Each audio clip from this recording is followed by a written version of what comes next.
দুটি বক্তব্য আছে। একটা হচ্ছে সালাম ফিরানোর সাথে সাথে আপনি পড়তে পারেন। রাসূলুল্লাহ সাল্লাল্লাহু আলাইহি সাল্লাম নামাজ শেষ করলেন, আল্লাহর এক বান্দা সাহাবী তিনি দাঁড়িয়ে ২ রাকাত নামাজ পড়ছেন।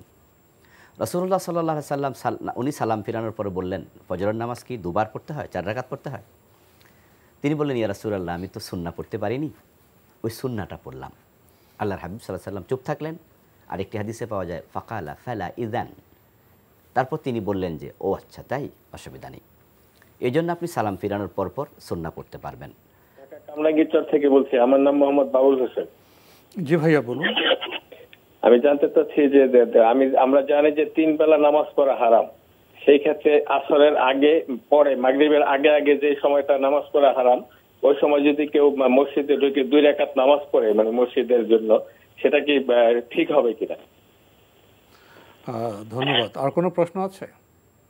আরেকটা প্রশ্ন ছিল, আমরা যারা ফজরের নামাজ পড়ি, তারা নামাজটা জামাতের কতক্ষণ পরে আবার পুনরায়, যে আমি যে সুন্নত পড়তে পারলাম না, সেটা কতক্ষণ পরে পড়তে হবে?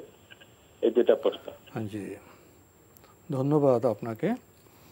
উনি বলছেন যে 3টার সময়ে নামাজ পড়া হারাম, তো মসজিদে 2 রাকাত সালাত, সেটা কি অবস্থা হবে? নিষিদ্ধ সময়ে মসজিদে প্রবেশ করলে আমাদের পরামর্শ থাকবে একটু অপেক্ষা করুক, একটু দাঁড়িয়ে থাকুক, কারণ নিষিদ্ধ সময়টা তো খুব লম্বা নয়। এই সময় নামাজ না পড়ে একটু অপেক্ষা করে তারপরে আপনি সুন্নাহ তাহিয়াতুল মসজিদ পড়ে তারপরে বসবেন। আরেকটি প্রশ্ন করেছেন যে ফজরের সুন্নত পড়তে পারেননি, তো সেটা ফরজ সালাতে কতক্ষণ পরে পড়বেন? এ নিয়ে দুটি বক্তব্য আছে। একটা হচ্ছে সালাম ফিরানোর সাথে সাথে আপনি পড়তে পারেন। রাসূলুল্লাহ সাল্লাল্লাহু আলাইহি সাল্লাম নামাজ শেষ করলেন, আল্লাহর এক বান্দা সাহাবী তিনি দাঁড়িয়ে 2 রাকাত নামাজ পড়ছেন। রাসূলুল্লাহ সাল্লাল্লাহু আলাইহি সাল্লাম উনি সালাম ফিরানোর পরে বললেন, ফজরের নামাজ কি দুবার পড়তে হয়, 4 রাকাত পড়তে হয়? তিনি বললেন, ইয়া রাসূলাল্লাহ, আমি তো সুন্নাহ পড়তে পারিনি, ওই সুন্নাহটা পড়লাম। আল্লাহর হাবিব সাল্লাল্লাহু আলাইহি সাল্লাম চুপ থাকলেন।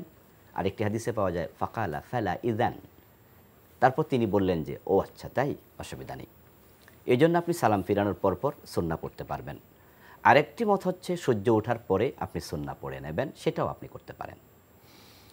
আমরা জানলাম বিষয়গুলি সম্পর্কে। প্রিয় দর্শক, নতুন প্রশ্নে যাচ্ছি। আসসালামু আলাইকুম, পরিচয় দিয়ে প্রশ্ন করুন। লাইনে আছেন? লাইনে থাকলে পরিচয় দিয়ে প্রশ্ন করুন। আসসালামু আলাইকুম। ওয়ালাইকুম আসসালাম। হ্যাঁ, যেটি স্পষ্ট করে ধীরে আপনার প্রশ্নটি করুন। আসসালামু আলাইকুম। ওয়ালাইকুম আসসালাম। আমার প্রশ্নটি হচ্ছে যে নামাজের ভিতরে মানে সেজদায় দোয়া কবুল হয়, তো সেখানে কি আমরা যে প্রত্যেক রাকাত নামাজ পড়ি, সেই নামাজে যদি সেজদায় যে দোয়া করি, সেইভাবে কি দোয়া কবুল হবে, নাকি নামাজ শেষ করে পরে আলাদা একটা সেজদা দিয়ে তারপরে ওই সেজদাতে যে দোয়া করুন, ওইভাবে দোয়া কবুল হবে? এটা জানতে চাইছিলাম। জি, আর কোনো প্রশ্ন আছে?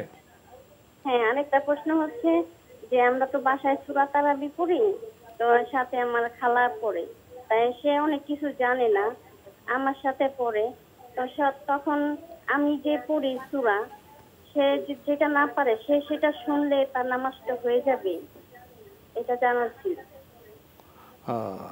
ধন্যবাদ আপনাকে, গুরুত্বপূর্ণ দুটি প্রশ্ন করেছেন। প্রথম প্রশ্ন, সালাতের সেজদায় দোয়া কবুল হয়, এটা ভালো না সালাত শেষ করে দোয়া করলে ভালো? সেজদা দোয়া কবুল হয় সালাতের সেজদাতেই, আলাদা ভিন্ন সেজদা দিয়ে দোয়া করতে হবে সেটা জরুরি নয়। রাসূলুল্লাহ সাল্লাল্লাহু আলাইহি ওয়াসাল্লাম বলেছেন, আকরাবু মা ইয়াকুনুল আবদু মির রাব্বিহি ওয়া হুয়া সাজিদ ফাআকসিরুদ দুআ। বান্দা যখন সেজদায় যায় তখন সে আল্লাহর খুব নিকটে চলে যায়, তা তোমরা সেখানে বেশি বেশি দোয়া করো। আলাদা সেজদার প্রয়োজন নেই, আপনি সালাতের সেজদার ভিতরে দোয়া করবেন তাসবিহ পড়ার পরে, ইনশাআল্লাহ কবুল হবে। আরেকটি প্রশ্ন করেছেন যে ওনারা বাসায় সূরা তারাবি পড়েন, তো যারা আমাদের সাথে বাসায় পড়েন কেউ তো জানে না, তো শুনলে কি তাদের নামাজ হবে? এখন ব্যাপার হলো, যিনি একবারে জানেনই না তার ব্যাপারে তো আর কি বলা যাবে। তিনি শুনবেন, আরেকজনকে অনুসরণ করবেন। এখন নামাজ হবে কিনা আল্লাহ ভালো জানে, কারণ নামাজে তো কেরাত পড়া ফরজ। এখন এই ফরজে তার ঘাটতি হয়ে গেল, তো চরম ঘাটতি হয়ে গেল, কি করবে এখন? নামাজ ছেড়ে দেবে? তাও তো যাবে না। তাই তিনি শুনবেন, কিন্তু তাকে আমরা বলবো তিনি শিখতে চেষ্টা করুন, কারণ যেহেতু নামাজটি আলাদা, তাই দুজনকে কেরাত পড়তে হবে। এই অবস্থায় জীবন চলে যাবে, কেরাত শিখাই হবে না, শুনতে শুনতে আল্লাহ ছাড়বেন না, কারণ শিখা তো ফরজ। কিন্তু শিখার আগ পর্যন্ত তিনি শুনুন এবং যিনি নামাজ পড়ছেন তার অনুসরণ করুন, আল্লাহর কাছে ক্ষমা চান, আল্লাহ চাইলে ক্ষমা করতে পারেন। খুব চমৎকার পরামর্শ আমরা পেলাম।